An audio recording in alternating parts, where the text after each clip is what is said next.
Hey, did you know that lead pencils actually don't contain any lead at all? That's right. Lead pencils contain graphite encased in a wooden covering. Graphite is nothing but carbon. In fact, carbon is found practically everywhere in your surroundings.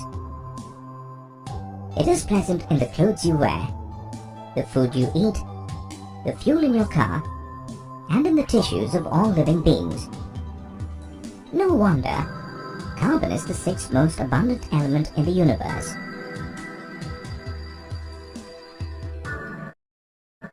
This lesson is about the different forms that carbon takes. By the end of this lesson, you will be able to explain the significance of carbon in our daily life, list examples of the occurrence of carbon in nature, define allotropy, describe the different allotropic forms of carbon. Carbon is one of the few elements that can exist free in nature. In the free state, carbon occurs as diamond, graphite, fullerene, and coal. In the combined state, it can be in the form of a gas. For example, carbon dioxide and carbon monoxide. Carbon can also take the form of a liquid in the combined state. For example, petroleum and vegetable oils. In the solid form, carbon occurs in ores such as limestone, magnesite, dolomite, and calamine.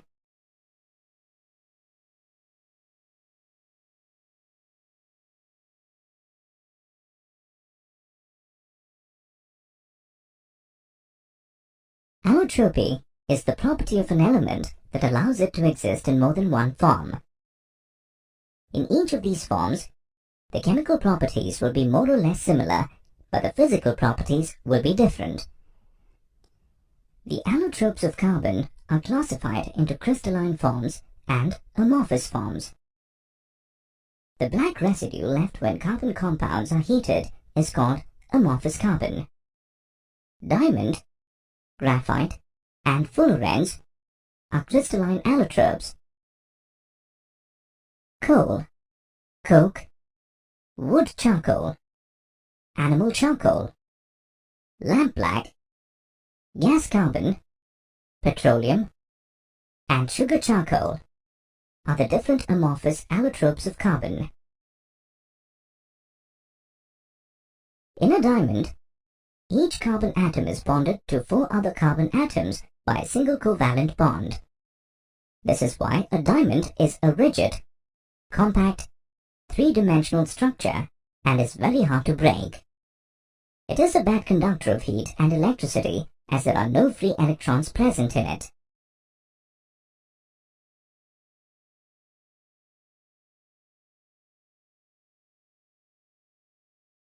Graphite contains carbon atoms in hexagonal rings, and the rings in turn are joined together to form a layer.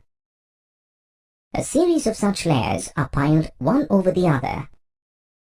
The layers of carbon can slide over each other because there are no strong covalent bonds between the atoms of 2 adjacent layers. Since graphite contains free electrons, it is a good conductor of heat and electricity.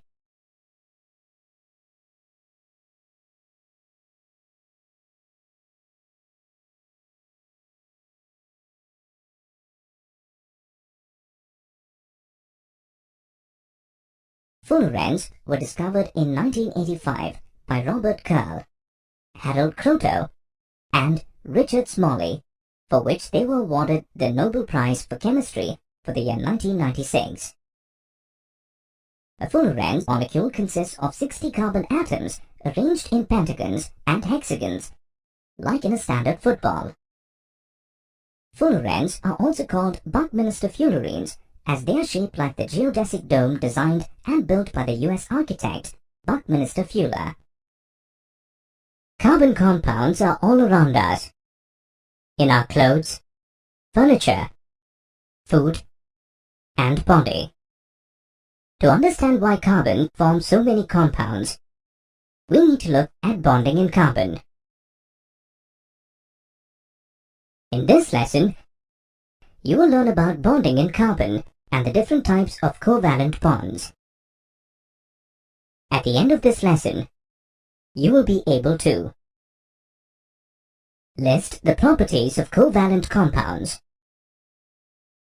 explain the reasons for each of the properties of covalent compounds, list the steps for writing electron dot structures, classify the different types of covalent bonds,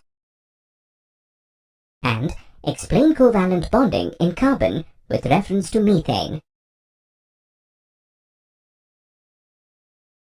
Covalent compounds are identified by some distinguishing properties. Let's look into the properties of covalent compounds. Covalent compounds have low melting and boiling points. This is due to weak forces of attraction between the molecules. For example, chloroform has a boiling point of 60 degrees centigrade. When compared to ionic compounds, covalent compounds are non-conductors of electricity. This is due to the absence of free ions. The type of bonding in the carbon compounds does not give rise to any ions. To understand the bond formation in carbon, we need to know the combining capacity of carbon. The combining capacity of any element depends on the number of valence electrons. Therefore, in order to know the combining capacity of carbon, we need to know the number of valence electrons in carbon. When we look at the electronic configuration of carbon, it is clear that it has to either gain or lose 4 electrons to attain noble gas configuration. Suppose carbon gains 4 electrons, it would form a C-4 ion. But carbon, being a comparatively less electronegative element than fluorine, chlorine, oxygen, etc., is unable to hold 4 extra electrons, meaning it would be difficult for the 6 protons to hold the 10 electrons. Now, suppose it loses 4 electrons, it would form a C+4 cation, which is again a difficult task. It would require a great deal of energy to remove 4 electrons, leaving the cation with 6 protons in the nucleus and holding only 2 electrons. This makes either of these possibilities difficult. Carbon overcomes this difficulty by sharing its electrons with other atoms of carbon or with atoms of other elements. We know that sharing of electrons results in a covalent bond, and the shared electrons belong to either of the atoms. This sharing helps in achieving noble gas configuration. The Lewis dot structures provide a picture of the bonding in molecules in terms of the shared pairs of electrons and the octet rule. A Lewis structure is a type of shorthand notation. In this method, atoms are written using their element symbols. Lines are drawn between atoms to indicate chemical bonds. Single lines are single bonds. Double lines are double bonds. Triple lines are triple bonds. Dots and sometimes the symbol X is used to represent an electron. Steps to draw a Lewis structure. Let's take carbon dioxide as an example in writing the Lewis dot structures. The first step in writing an electron dot structure is to locate a central atom. The central atom is the one with the lowest electronegativity. In carbon dioxide, since carbon is less electronegative than oxygen, it is the central atom. After selecting the central atom, connect the other atoms to it with a single bond. We may change these bonds to become double or triple bonds as we progress. So, let us connect the 2 oxygen atoms with a carbon atom through single bonds on either side of it. The third step is to determine the number of valence electrons possessed by each atom in the molecule. In a carbon dioxide molecule, a carbon atom has 4 valence electrons and an oxygen atom has 6. Now the octet rule states that atoms with 8 electrons in their valence shell are stable. Hence, we need to check if the octet is satisfied for each atom or not. The next step is to arrange the electrons so that each atom contributes 1 electron to a single bond. Now, in the present example, when such an arrangement is done, we can see that there are 6 electrons around carbon and 7 around each oxygen atom. This means that the octet is not complete. As the octet is not complete, move 1 electron per bond per atom to make another bond. In this example, we observed that the octet was not completed. Hence, we move 1 electron for each, and now we see that both the carbon and oxygen atoms achieve the octet by forming a double bond between them. In a covalent bond, a shared electron pair is known as a bond pair. The bond pair is represented by a line between the bonded atoms. Depending on the number of electrons shared between the atoms, the covalent bonds are classified into 3 types: single covalent bond, double covalent bond, and triple covalent bond. Let's look at the formation of a single covalent bond, taking the example of a hydrogen molecule. We know that the atomic number of hydrogen is 1.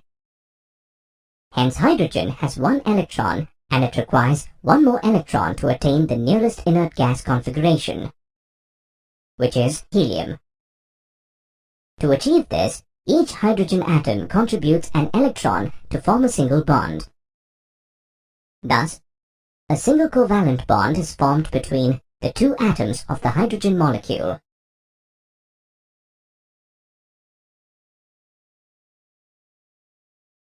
Considering the example of oxygen, let's see the formation of a double covalent bond. The atomic number of oxygen is 8, and it requires 2 electrons to achieve the nearest stable inert gas configuration, which is neon. To achieve this, 2 oxygen atoms contribute 2 unpaired electrons to produce 2 bond pairs. Thus, they share these 2 electron pairs to form a double bond or dicovalent bonds.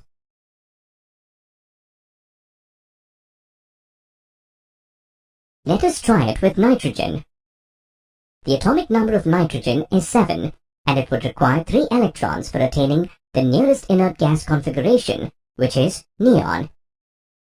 Thus, the 2 nitrogen atoms combine together and produce 3 bond pairs and share the 3 bond pairs between them. Thus, a triple bond is present between the 2 nitrogen atoms in the nitrogen molecule. Now, let us take a heteroatomic molecule like methane and see the covalent bond formation in it. A carbon atom has 4 valence electrons. During the formation of a methane molecule, 1 electron of a carbon atom pairs with 1 electron of a hydrogen atom to form a bond pair. In this way, 4 bond pairs, which have 4 CH bonds, are produced. These electron pairs are shared by the carbon and 4 hydrogen atoms.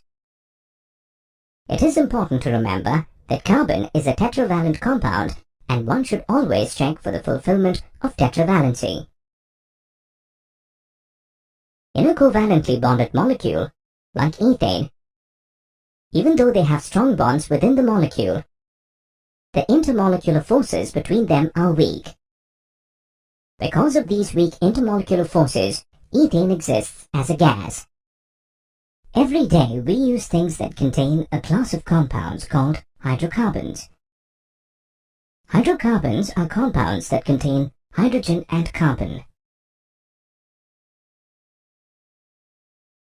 This lesson is about the versatile nature of carbon, and the classification of hydrocarbons.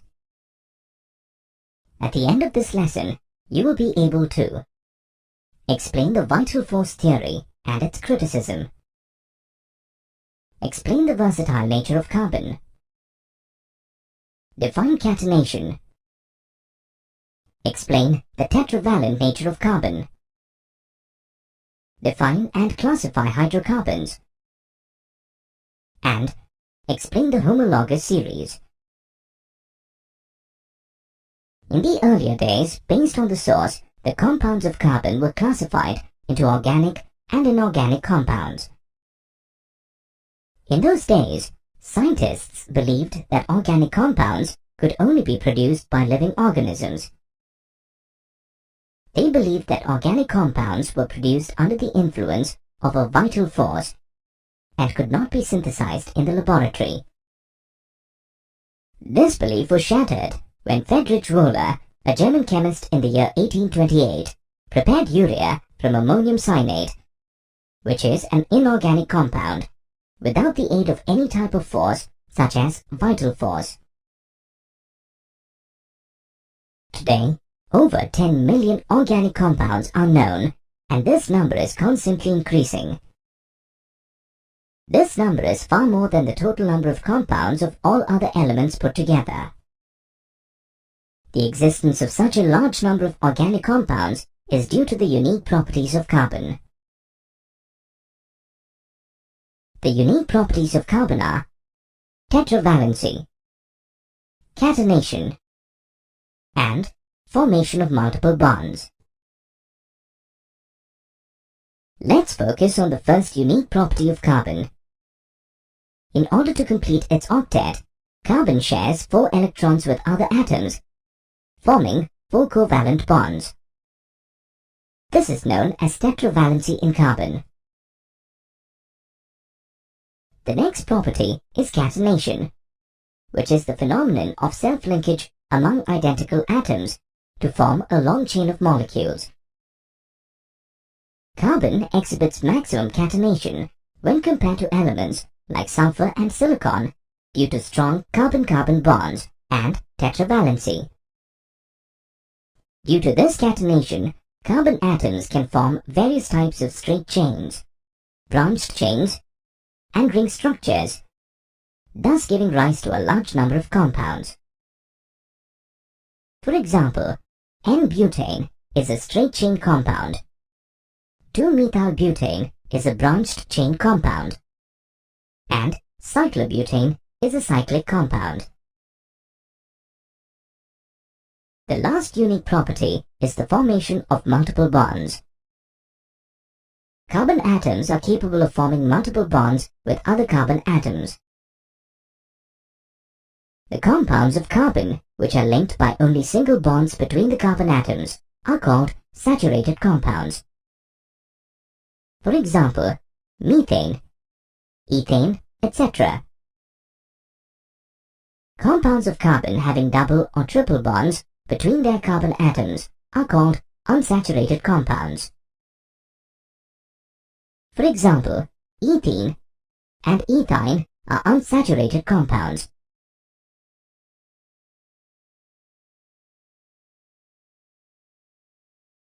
Based on the structure of the carbon chain, hydrocarbons are broadly divided into 2 groups: open-chain hydrocarbons and cyclic or closed-chain hydrocarbons. Open-chain hydrocarbons contain carbon-carbon straight chains. They are further classified into 2 types: saturated hydrocarbons and unsaturated hydrocarbons. Saturated hydrocarbons are straight-chain compounds containing only single covalent bonds. These saturated hydrocarbons are also known as alkanes. Methane and ethane are examples of alkanes. Unsaturated hydrocarbons are the straight-chain compounds containing double or triple covalent bonds. Hydrocarbons with a double bond between carbon atoms are known as alkenes. For example, ethane. Similarly, hydrocarbons with triple bonds between carbon atoms are known as alkynes. For example, ethine. The compounds of carbon which contain a close string of carbon atoms are regarded as cyclic hydrocarbons. They are of two types, alicyclic and aromatic. Alicyclic hydrocarbons are a category of carbon compounds which are in the form of a carbon cycle and contain 3 or more carbon atoms, thereby behaving like open-chain saturated hydrocarbons. For example, cyclopropane, cyclobutane, etc.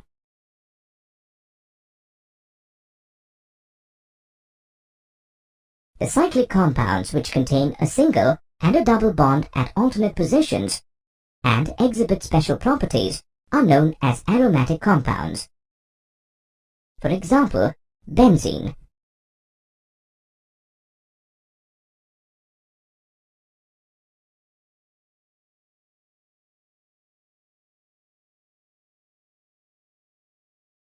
Carbon compounds are categorized into various groups based on their functional groups. Carbon combines with many other atoms like nitrogen, oxygen, sulfur, and halogens, in addition to hydrogen.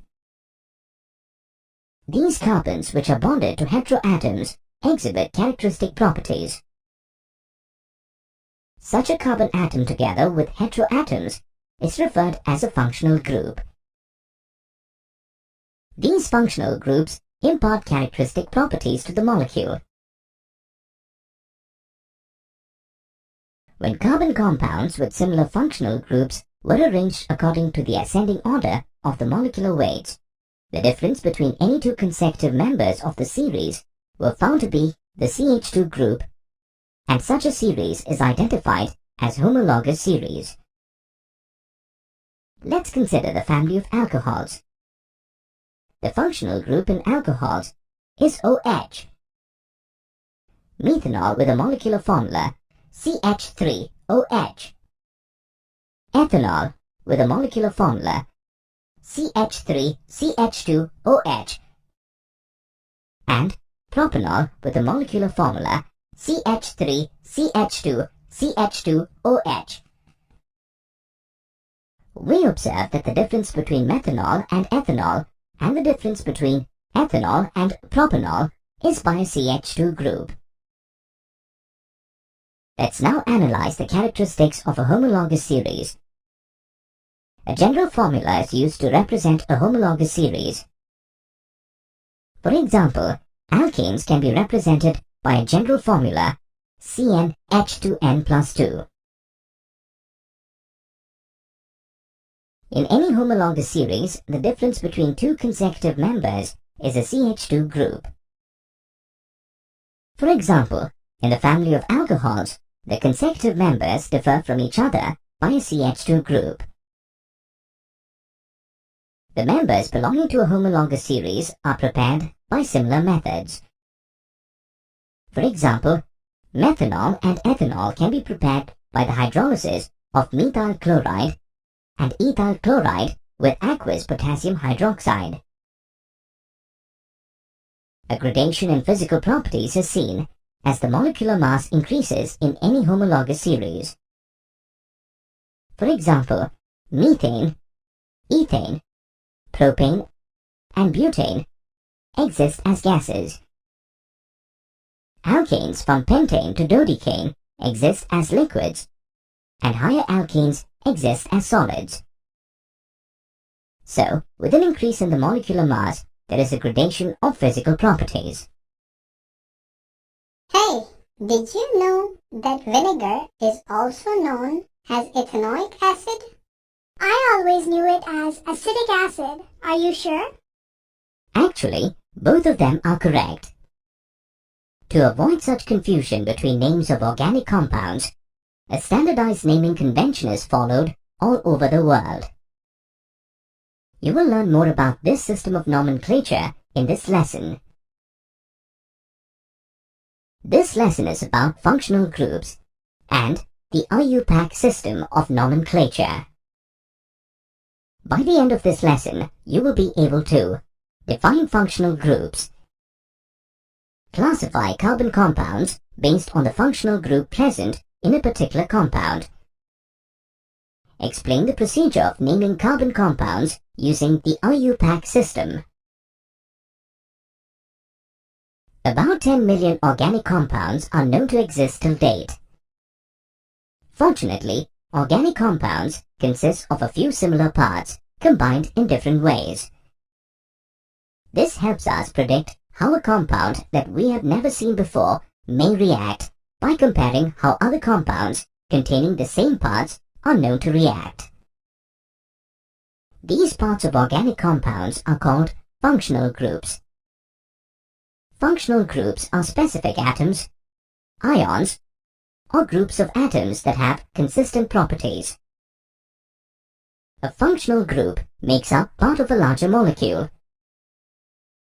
In organic chemistry, apart from hydrocarbons, there are other molecules where carbon forms bonds with other elements, such as halogens, oxygen, nitrogen, and sulfur.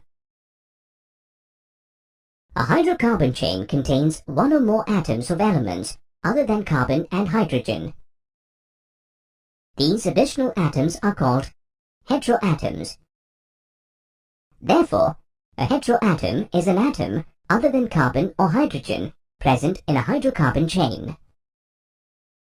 Heteroatoms have characteristic properties that are independent of the length and nature of the carbon chain. Hence, these heteroatoms are also called functional groups. Compounds that have the same functional group undergo similar reactions. For example, when a piece of sodium metal is added to alcohol, it reacts vigorously and liberates hydrogen gas. This property is independent of the number of carbon atoms in alcohol, but is dependent on the functional group OH.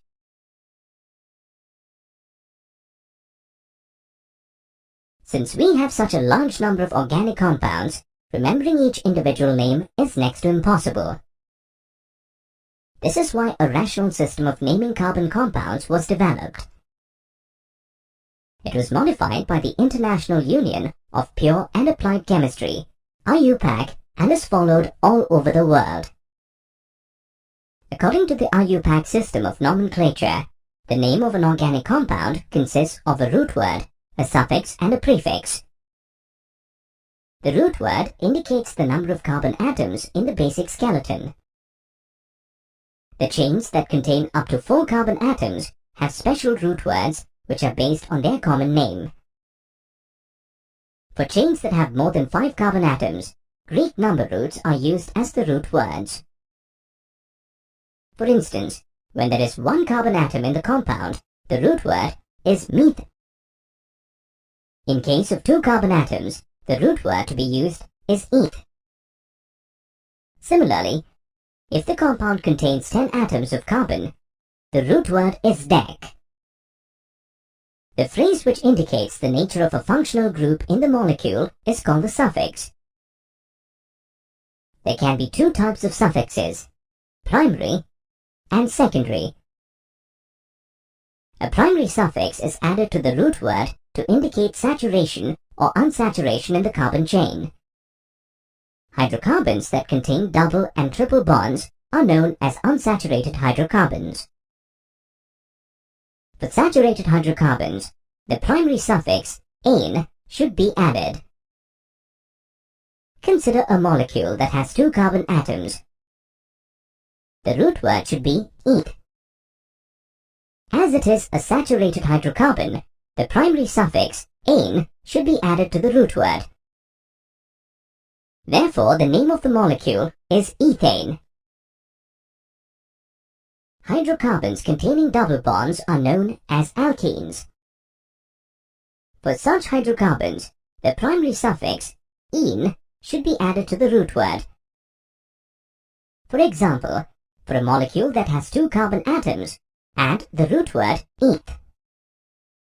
If there is a double bond between the carbon atoms, add the primary suffix ene. Hence, the name of the molecule is ethene. Hydrocarbons that contain a triple bond between carbon atoms are known as alkynes, and for naming such hydrocarbons, the primary suffix "-ine" should be added. For instance, a molecule that has 3 carbon atoms will have prop as the root word. If there is a triple bond between the 2 carbon atoms and the primary suffix "-ine," the molecule is therefore named propyne. A secondary suffix indicates the functional group present in the carbon compound. The terminal E of the primary suffix is replaced by the second suffix. The table shows examples of secondary suffixes. For example, a molecule of ethyl alcohol contains 2 carbon atoms, so the root word is eth. It is saturated, so the primary suffix should be "-ane." But as there is a functional group OH in the molecule, remove the E from the name of the molecule and add the secondary suffix "-al." Therefore, the IUPAC name of ethyl alcohol is ethanol. Using the same set of rules, let's try to find out the IUPAC name of aldehyde. Take the example of a molecule of aldehyde. It contains 3 carbon atoms, so the root word should be prop. There are no double bonds between the carbon atoms in an aldehyde molecule. The aldehyde molecule is saturated, so the primary suffix should be "-ane." However, the molecule contains a functional group, CHO, so a secondary suffix needs to be included in the name. Remove the E from alkane and add the suffix "-al." Therefore, the IUPAC name of the given molecule is propanal. Similarly, let's try to compute the IUPAC name of ketone. In a given ketone molecule, there are 3 carbon atoms. Hence, the root word should be prop, and as it is saturated, the primary suffix should be "-ane." However, there is a functional group, C-double-bond-O, so you must remove the E from the alkane and add the secondary suffix "-one." Hence, the IUPAC name of the molecule is propanone. Now, let's write the IUPAC name of carboxylic acid.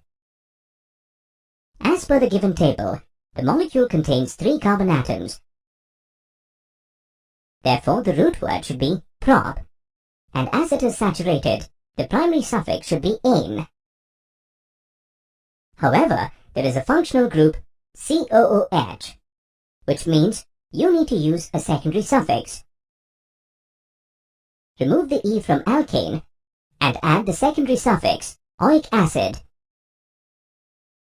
Therefore, the IUPAC name is propanoic acid.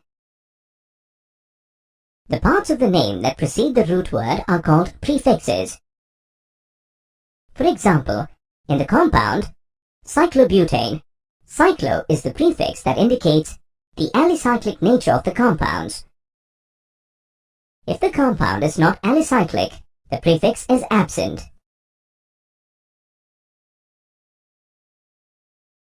Let's look at some examples of IUPAC nomenclature for straight-chain saturated hydrocarbons. The compound CH4 contains 1 carbon atom, so the suffix is "-meth." It is a saturated hydrocarbon. That is, the carbon atom is bound to 4 hydrogen atoms by a single bond. There are no double or triple bonds. Hence, this compound is an alkane. The IUPAC name is a combination of "-meth" and "-ane, which becomes methane. C2H6 contains 2 carbon atoms. Hence, the suffix is "-eth." The carbon atoms are saturated with each having 4 bonds attached to different atoms. Thus, it is an alkane. The IUPAC name is ethane, which is a combination of eth and ane. The compound C3H8 contains 3 carbon atoms. Hence the suffix is prop. The carbon atoms are saturated. each carbon atom has 4 bonds attached to different atoms. Thus, it is an alkane. The IUPAC name is a combination of prop and ane, making it propane. The compound C4H10 has 4 carbon atoms, so its suffix is bute. The carbon atoms are saturated, with each having 4 bonds attached to different atoms. Thus, it is an alkane. The IUPAC name, butane, is a combination of bute and ane. Since C5H12 has 5 carbon atoms, its suffix is pent. The carbon atoms are saturated with each having 4 bonds attached to different atoms. So, it is an alkane. The IUPAC name is a combination of pent and ane, pentane.